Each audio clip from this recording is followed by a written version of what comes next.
Hello friends, we are studying the subject Environmental Awareness of SYBSC Chapter 3rd Ecosystem म्हणजे परिसंस्था भाग 5वा Part 5. So this is the same picture. Now we are going to start with our lecture. Okay, now in this part what we are going to study is how the energy flows in the ecosystem. परिसंस्थेत ऊर्जेचा स्रोत कसा आहे हा आपण ह्या आत्ताच्या भागामध्ये अभ्यास करणार आहोत. So energy is the ability to do work. The energy flows in an ecosystem following the laws of thermodynamics. Okay, म्हणजे जी ऊर्जा आहे ती ऊर्जा एका स्तरावरनं दुसऱ्या अन्नाच्या स्तरावर जात असते आणि ही ज्यावेळी एकीकडनं दुसरीकडे जात असते त्यावेळी there is transfer of energy and transfer of material taking place. The energy flow is the transformation of solar energy into chemical energy and passing from one tropic level to the another tropic level through food chain, अन्न साखळी, food web, अन्न जाळी, energy pyramid, ऊर्जेचा मनोरा, etc. The fraction of energy moves up to every tropic level. That means if in the first level you can see here producer, they take the sunlight directly and convert the light energy into the chemical energy. But when 100% energy is here, but when it moves to the next group, that is depending on the number of tropic levels, their energy only 10% of the energy moves to the next level. That means 90% is either utilized or it is lost in the form of heat. Okay, only 10% of the energy moves to the next level. So if the number of consumers are 1, 2, 3, 4, so every level it will go on decreasing 90%. Okay, so in this manner, therefore we have written that energy flow in the tropic level goes on reducing as it goes higher. जसं जसं अन्न स्तरावर ते वरती वरती जात असतात तसं तसं ऊर्जेचं जे total energy that is present, it goes on reducing. Okay, as they go upside. So this is one picture showing you producers, consumers and decomposers, and all of them, these when they die they are converted into inorganic nutrient pool.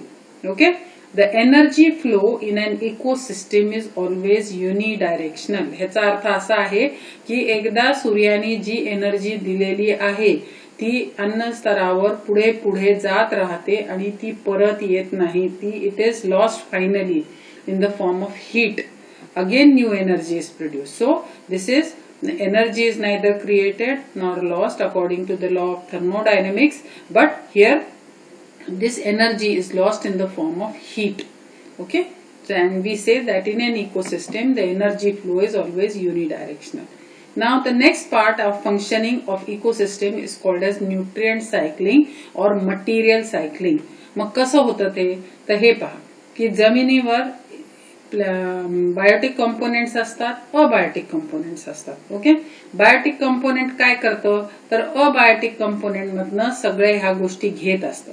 म्हणजे organic matter घेत असतं, nitrogen घेत असतं, त्याच्यानंतर calcium घेत असतं, phosphorus घेत असतं, कार्बन डायऑक्साइड घेत असतं, and it is growing. Okay, once these are produced they are eaten by the consumers. The consumers, producers and the decomposers, they form the biotic system and they recycle the material continuously in the nature. In nature there is a constant transfer of essential nutrients from living organism to physical environment and back to the organism. So this cycling is called as nutrient cycling. It is basically cycling of the nutrients. जे काय inorganic substances तयार होतात, decompose होतात, ते परत जमिनीतनं परत हे चक्रात फिरत राहतात. So automatically the nutrients are continuously put into soil and the new plants, when they grow they uptake all these nutrients. Okay. For continuation and stability of the ecosystem, there is always movement of material in cyclic manner. एकदम चक्रात फिरत असतं आणि nutrients जे असतात हे utilise होतात आणि परत जमिनीत जातात. त्याला रिसायकलिंग असं म्हणतात. Okay, Nature also includes the biogeochemical cycles for recycling water, gases and nutrients. Nitrogen cycle आहे, water cycle आहे, phosphorus cycle आहे. All these are continuously recycled in nature. नेचरमध्ये हे सगळं कंटिन्युअस रिसायकल होत राहतं आणि प्रत्येक घटकाला त्याचं जे काय त्याला वाढीसाठी लागतंय, त्याच्या ग्रोथसाठी लागतंय, त्याचा वापर होतो आणि after the death of these biotic component it returns back to the soil. Okay, next one. Now we are going to study about the food chain. Food chain म्हणजे काय? अन्न साखळी. म्हणजे काय की communities are organized in an ecosystem by feeding relationship within them. Okay, this was shown by Charles Elton in 1927. The definition of food chain is the transfer of food energy from producers through series of organisms with repeated eating and being eaten is known as food chain. It is the chain of food in the tropic level. म्हणजे उदाहरण काय की हे झाड आहे, हे कोण खातंय? हरिण. हरिण झाडावरचे म्हणजे पाला खातोय किंवा झाड खातोय, त्याची पानं खातोय, फळं खातोय आणि सिंह हे डिअरला खातोय. So it is one of the food chain. Another food chain, the plants are eaten by the butterfly or the flies. Flies are eaten by the frog. Frog is eaten by the snake आणि snake is eaten by the eagle.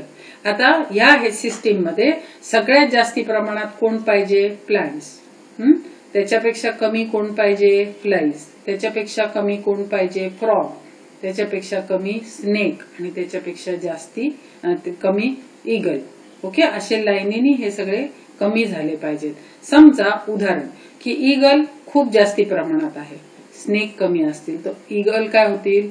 Eagle will die because of starvation. त्यांना भुकेने मरतील ते, कारण snake तेवढे नाहीत आणि ईगलला भूक लागल्यावर ते खाऊ शकत, फक्त तेच खायला आहे. मग ईगलची संख्या जास्ती आणि स्नेकची कमी आहे.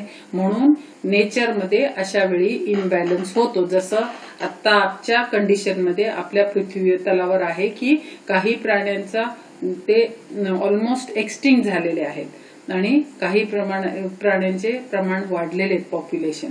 मग अशा वेळी इम्बॅलन्स झाल्यामुळे फूड चेन डिस्टर्ब होते. बऱ्याच वेळा त्याचा माणसांपेक्षाही प्राण्यांवर वाईट परिणाम होतो आणि फूड चेन आपली डिस्टर्ब होते. मग this is one of the food chain. Similarly this one, this is called as phytoplankton. पाण्यामध्ये आलेले सगळे झाडं आहेत, त्याला खाणारे छोटे मासे आहेत, त्या छोट्या मासांना मोठे मासे खातात आणि त्यांना हे असे क्रेन्स खातात किंवा आपण म्हणू बर्ड्स खातात. तर in this manner this chain is continued. So these are different types of chain. हे छोटी आहे म्हणून ह्याला शॉर्ट फूड चेन म्हणतात आणि ही मोठी आहे म्हणून ह्याला लॉंग फूड चेन असं म्हणतात. ओके, मग ही टेरेस्ट्रियल आहे, लँडवर आहे म्हणून टेरेस्ट्रियल फूड चेन. हे पाण्यामधली आहे म्हणून ह्याला ॲक्वेटिक फूड चेन. आता ही पण एक फूड चेन आहे. बघा, इथे ग्रास आहे, ह्याला खाणारं ग्रास होपर आहे, त्याला खाणारे पक्षी आहेत, म्हणजे बर्ड्स आहेत, बर्ड्सना खाणारे स्नेक्स आहेत आणि स्नेक्सना खाणारे हे प्रिडेटर्स आहेत किंवा आऊल आहे. So this is how, and after the death of all these components they are going to decompose and the nutrients are going to be released in nature. असं होतं. तर ही एक चेन आहे. तर आता काही चेन छोट्या आहेत आणि काही चेन मोठ्या आहेत, मी तुम्हाला सांगितलं. पण प्रत्येक लेवलला एनर्जी ही कमी कमी होत जाणार. इथे 100% आहे तर इथे 10%, इथे 1%, इथे 0.1%, इथे 0.01%. अशी ही एनर्जी पुढे पुढे सरकते. जितकी मोठी फूड चेन तेवढी एनर्जी एकदम कमी कमी होत जाणार. जेवढी छोटी फूड चेन तेवढं मॅक्सिमम एनर्जी मिळणार. ओके, द अदर डेफिनेशन काय आहे? The organisms in an ecosystem are connected in each trophic level by food to each other. It is called as food chain. म्हणजे अन्नाची साखळी, एक दुसऱ्याला अन्नानी जोडलेले गेले आहेत आणि म्हणून it is called as food chain. So it is organisms, they are attach with each other through a food chain. Okay, short food chain, long food chain. Short food chain example, trees, deer, lion. Long food chain, flower, flies, frog, snake, eagle. Okay, किंवा grass, grasshopper, bird, snake and predator. Okay, so this is also a long food chain.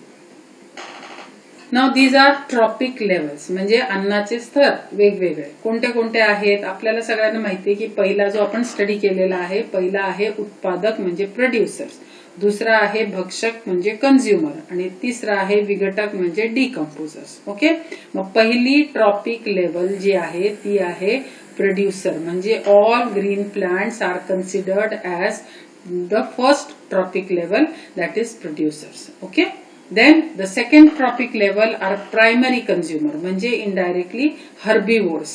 Primary consumers म्हणजे herbivores, they are considered as the second tropic level in nature. Okay, म्हणजे ग्रासेसला कोण खातं? grasshopper.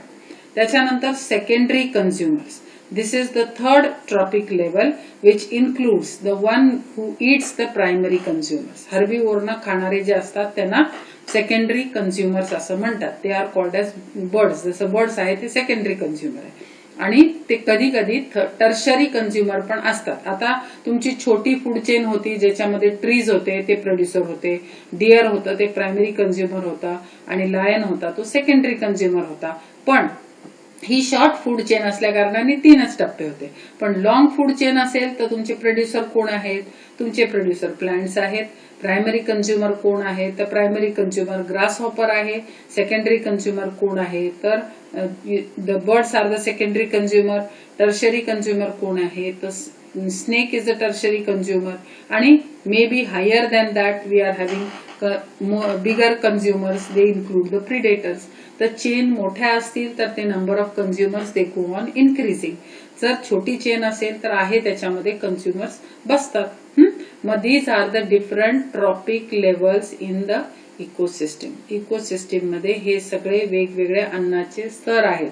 First trophic level producer, second trophic level primary consumer, third trophic level secondary consumer, fourth trophic level tertiary consumers. Okay, next, what are the components of food chain? Food चेनचे काय काय भाग आहेत? आता already आपण study केलंय, त्याला इथे आपण फक्त डिटेलमध्ये स्टडी करणार. Ecosystem includes producer. Producer includes all plants. Primary consumers, they are also called as herbivores, include animals which feed on the producers. Okay, they are forming the second tropic level. Next is the secondary consumers. Okay, they are called as primary carnivores. They feed on the herbivores and form the third tropic level. त्याच्यावरचे जे सगळे आहेत त्यांना tertiary consumer म्हणतात किंवा secondary carnivores दुसरा शब्द आहे त्याला. They feed on the primary carnivores and form the fourth trophic level. Okay, म्हणजे फर्स्ट सेकंड थर्ड तर मेजॉरिटी फूड चेन मध्ये असते, पण त्याच्या वरच्या ज्या चेन आहेत त्या सगळ्या higher chain fourth trophic level मध्ये येतात. ओके, म्हणजे फूड चेन मध्ये मिनिमम 3 ट्रॉपिक लेवल असतातच, पण त्याच्या बरोबरीने जर फूड चेन मोठी असेल तर त्याच्यामध्ये फोर्थ ट्रॉपिक लेवल किंवा त्याच्या पुढच्या चेन पण इन्क्लूड होतात. Okay, next, these are some examples of different food chains. वेगवेगळ्या प्रकारचे फूड चेन आहे त्याचे आपण हे उदाहरण बघूया कसे आहेत. Grass, grasshopper, lizard, hawk. Grass, rabbit आणि hawk. This grass, rat, snake and hawk. म्हणजे grass is eaten by grasshopper, it is eaten by lizard and lizard is eaten by hawk. Grass is eaten by rabbit, rabbit is eaten by hawk. Grass is eaten by rat, rat is eaten by snake, snake is eaten by hawk. Okay, then there are two types of food chains that are present in nature, one related to the consumers and other related to the decomposers. एकाला grazing food chain असं म्हणतात आणि दुसऱ्याला detritus food chain असं म्हणतात. Okay, food chain grazing म्हणजे जे सगळे भक्षक आहेत त्यांची जी फूड चेन आहेत त्यांना ग्रेझिंग फूड चेन म्हणतात, आणि डिकम्पोजर्स म्हणजे विघटक जे आहेत ते सगळे डेट्रिटस फूड चेन मध्ये इन्क्लूड होतात. Okay, they are included under this type of food chain where they are decomposing one material into another, and there are number of bacteria and number of fungi which go on converting it into useful product. Okay, that can be recycled in the nature. अशा वेगवेगळ्या प्रकारचे. Okay, now you can see in this The food chain is shown here also. This is one type of food chain, maize. Then there are number of insects on that. The lizards depend on these insects and the snake depend on the lizard. This is one food chain. Another food chain is flower eaten by caterpillar, which is eaten by frog. Frog is eaten by snake, and snake is eaten by predator or the owl. So this is how it goes, the food chain, it continues. Okay. Next, food web. Okay, so this food web, it is also one of the important things in nature. What happens, there are many food chains, but suppose आता एक उदाहरण तुम्हाला सांगते की Deere हे झाडं खातो किंवा पाला खातो आणि लायन हे डियर खातो. पण समजा की डियर नसलं तर काय होईल की जे काही फूड आहे प्लांटचं ते लायन खाणार नाही, because lion does not eat the plants, it is eating the animals. So what will happen? It has to depend. Suppose the deer is not available. Deer नसेल तर मग ते काय करेल? It has to depend on something else. So what it is doing? It is depending on another type of food. So it will depend on cow, and cow will depend on the plants. So plant is eaten by cow, cow is eaten by the lion. So this is how there are number of networks of food chains. Okay, there is not, in nature there is not only one food chain, but there are many food chains which are interconnected. म्हणजे आपल्याला जसं आहे की आज आपल्याला चपाती नाही खायची, पोळी नाही खायची, आपण बदलून राईस खातो, आपण बदलून भाकरी खातो, म्हणजे आपण काय करतो, ऑल्टरनेट गोष्टी शोधतो. तसंच नेचर मध्ये पण आहे की समजा एक प्रकारचं पॉप्युलेशन कमी झालं किंवा ते नाहीसं झालं तर ते फूड साठी दुसऱ्यावर डिपेंडंट असतं. ओके, आणि नेचर हे प्रपोर्शन चांगलं बॅलन्स करत असतं, पण ते ह्युमन बिंगच्या इंटरफेरन्समुळे ते सगळं जे बॅलन्स आहे तो बिघडतो. Okay, so here what we are studying that there are many food chains which are not isolated but they are interconnected to each other. These food chains are mostly arranged as interconnected network called as food web. Web म्हणजे network. Okay, so it is what has happened, the network of food chains is called as food web. In every trophic level there are alternatives for food.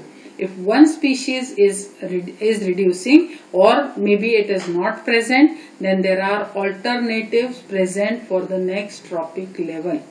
त्या दुसऱ्या level मध्ये जाण्यासाठी अनेक वेगवेगळे, जसे झाडं वेगवेगळ्या प्रकारचे आहेत तसे हर्बिवोर्स पण आहेत, कार्निवोर्स पण आहेत. So primary, secondary and tertiary consumers आहेत. So they are also a part of trophic levels. The tropic levels determine the number of links in a food chain.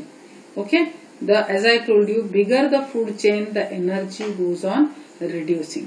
So here in this chapter we have studied food chain, food web and energy and material cycling. Okay, next time we will continue. Thank you.